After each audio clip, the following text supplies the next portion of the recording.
Ya pengen jadi bintang 4 nggak jadi ya. Kadang-kadang kita tidak mengerti apa maksud Yang Maha Kuasa. Dan dulu saya agak dekat sama Gus Dur. Gus Dur itu orang mau percaya nggak percaya, kadang-kadang punya sesuatu, bisa melihat jauh ke depan. Karena saya dekat sama beliau, waktu beliau presiden, saya sering dipanggil oleh beliau. Jadi waktu itu usia saya masih ya relatif muda, ya masih fit. Saya sebetulnya berharap dari Gus Dur, karena dia presiden dan dia tahu bahwa saya sebenarnya tidak bersalah. Saya berharap kalau bisa dia rehabilitasi saya, mengembalikan saya sebagai seorang jenderal. Sebetulnya harapan saya itu. Tapi alhamdulillah di bangsa Indonesia ini, jenderal-jenderal kita, panglima-panglima kita setia kepada bangsa, negara, rakyat, dan undang-undang dasar. Bapak-bapak sebagian besar sudah kenal saya lama, kira-kira kan begitu. Saya dulu pun pernah dituduh mau kudeta, iya kan? Prabowo mau kudeta, mau ambil alih negara, karena dia panglima, punya pasukan tempur yang paling banyak. Dulu saya Pangkostrat, batalion saya 33 batalion, tempur semua, ya kan? Kawan dekat saya, Panglima Kodam Jaya, Safri Samsudin.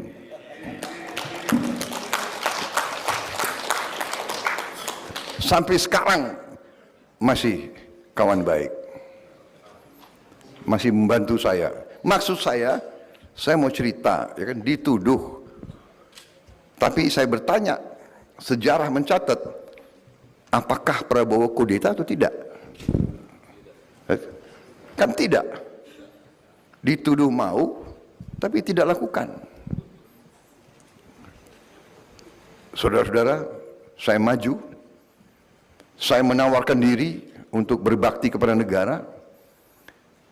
Saya ingin diberi mandat, saya ingin untuk diberi kesempatan memimpin bangsa dan negara ini, karena saya merasa bahwa saya faham, saya mengerti apa yang sedang terjadi kepada bangsa kita ini. Saya faham bahaya-bahaya yang dihadapi oleh bangsa ini. Karena itu saya terus berjuang, tapi di atas jalan yang benar, di atas jalan undang-undang dasar. Saya datang di hadapan rakyat dan saya minta mandat. Kalau rakyat memberi mandat kepada saya siap bekerja untuk rakyat, untuk bangsa dan negara. Kalau rakyat tidak memberi mandat, ya tidak ada masalah. Dan saya sudah buktikan berkali-kali.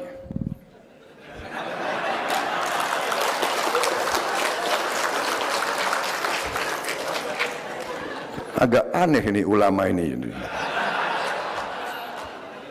Kok ketawa ya?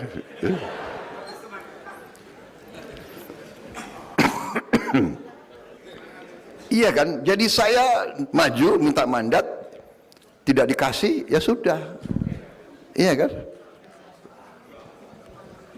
Ada kesempatan lagi, maju lagi, minta mandat lagi, tidak dikasih lagi. Iya kan?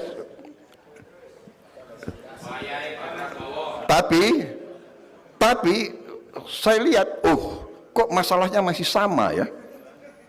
Masalahnya adalah kekayaan bangsa Indonesia tidak tinggal di Indonesia. Saya bikin buku. Berapa buku saya buat? Saya bikin buku, menurut saya buku itu bagus. tapi nggak laku. Ini aneh nih, ulama kalau nggak laku dia ketawa lagi. Aduh, buku saya nggak laku, sedih dong. Jadi rupanya buku yang bagus memang belum tentu laku, ya kan?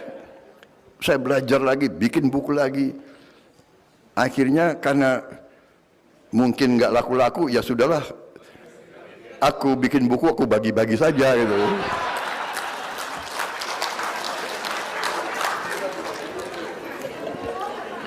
Tapi saya belajar sekarang bikin buku jangan terlalu jelimet.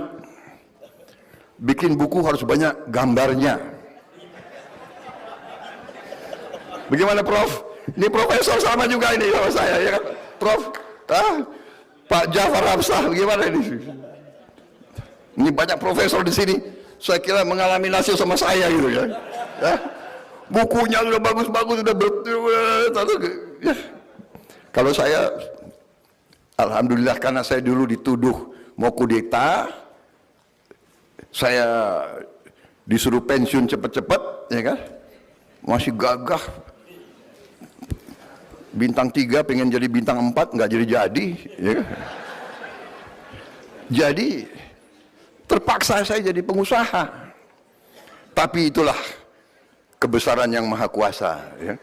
Kadang-kadang kita tidak mengerti apa maksud yang maha kuasa. Waktu saya diberhentikan atau dipaksa pensiun dini, ya kan? Saya sedih juga itu, ya. Wah, masih gagah. Sekarang ya setengah gagah lah masih. Tapi dengan saya masih muda, sudah pensiun, saya karena dulu ya memang saya pensiun nggak punya apa-apa. Saya jadi pedagang, saya jadi pengusaha. Dan Tuhan memberi. Ya, di situ saya merasa, oh, mungkin itu maksudnya yang maha kuasa. Dan dulu saya agak dekat sama Gus Dur. Gus Dur itu, orang mau percaya nggak percaya,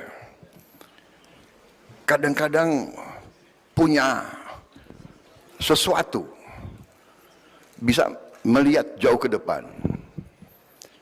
Karena saya dekat sama beliau, waktu beliau presiden, saya sering dipanggil oleh beliau.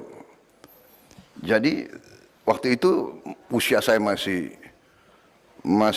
ya relatif muda, ya masih fit. Saya sebetulnya berharap dari Gus Dur, karena dia presiden dan dia tahu bahwa saya sebenarnya tidak bersalah. Saya berharap kalau bisa dia rehabilitasi saya, mengembalikan saya sebagai seorang jenderal. Sebetulnya harapan saya itu. Tapi beliau panggil saya. Habis itu beliau punya satu teknik kalau mau kasih tahu. Beliau suruh saya ke Jawa Tengah, ketemu satu kiai yang beliau anggap agak punya kelebihan kemampuan. Prabowo kok menghadap kiai itu. Saya datang ke Jawa Tengah, saya menghadap kiai itu. Kemudian kiai itu mengatakan kepada saya, sudah Mas Bowo, udah ndak usah mikir lagi kembali ke tentara. Mas Bowo, jadi pengusaha saja. Lemes aku. Hah? Ketawa lagi. Wah, aduh, ini memang ulama Indonesia ini. Kecewa saya, waduh, ya masih menggebu-gebu kan, pengen gagah kembali kan saya enggak. Dalam arti kan dituduh ini kan tidak terjadi. Sudah, habis itu saya kembali ketemu Gus Dur. Gus Dur kayaknya sudah tahu ya. Gimana Mas Bowo? Ya katanya suruh jadi pengusaha, Gus. Ya sudah, kamu pengusaha saja. Tapi ternyata Ya. Mungkin itu yang menyelamatkan saya. Akhirnya saya jadi pengusaha. Tuhan memberi kebaikan-kebaikan, memberi rezeki yang baik, yang halal. Akhirnya saya bisa bantu banyak orang. Dan begitu saya agak lumayan, kembali lagi. Waduh, ini gimana? Bagaimana saya bisa mengabdi dan berbakti kepada negara? Oke, saya masuk politik. Disitulah saya mulai masuk politik. Saya belajar politik di Indonesia ini mungkin ilmu politik saya paling lama dan paling mahal. Kalau orang masuk kuliah belajar politik berapa? 4 tahun kan? S1, tambah 2 tahun S2. Tambah 2 tahun lagi atau 3 tahun lagi S3. Jadi 4, 2, 2. 8 tahun atau 9 tahun menjadi doktor. 8 atau 9 tahun. Saya belajar politik dari tahun 2003, 2004 sampai sekarang 20 tahun saya belajar politik. 20 tahun saya belajar politik dan masih belajar sampai hari ini. Jadi waktu awal-awal saya belajar politik, ini boleh ya, saya boleh bicara, Pak? Kapan lagi saya bicara di hadapan ratusan ulama, ya? Ya tapi salah panitia sendiri, kenapa undang saya gitu. Kalau Prabowo dikasih podium, dikasih mic, itu nggak bisa pidato sebentar. Jadi salah sendiri ngundang saya. Mudah-mudahan bisa tahan. Tapi begini, benar. Jadi ternyata waktu saya belajar politik, saya mengira politik itu ya, datang, bikin konsep visi misi yang bagus, iya kan? Habis itu orang, oh visi misinya bagus, yuk pilih dia. Ternyata politik di Indonesia nggak seperti itu. Pertama kali saya berada di sebuah partai politik, saya nggak sebut nama partai itulah, nggak enak. Pertama kali saya masuk, partai itu membuat dengan semangat saya ikut konvensi itu.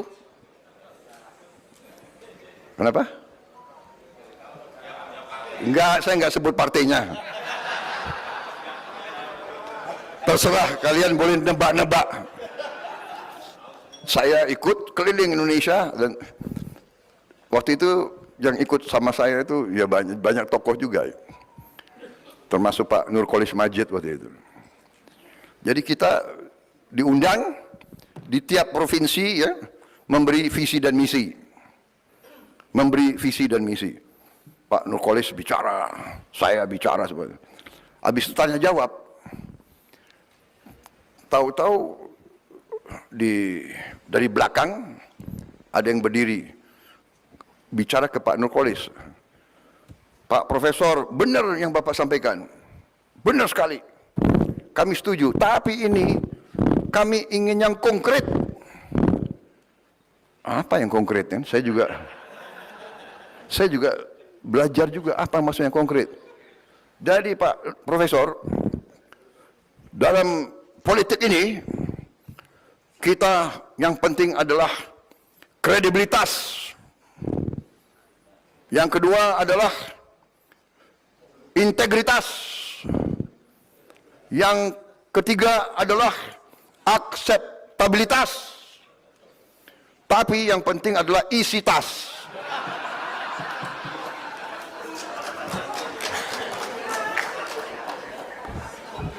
Pak Nurkolis kan orang profesor yang idealis, ya kan? Marah-marah itu. Apa maksudnya isi tas? Oh, saya belajar. Oh, begitu.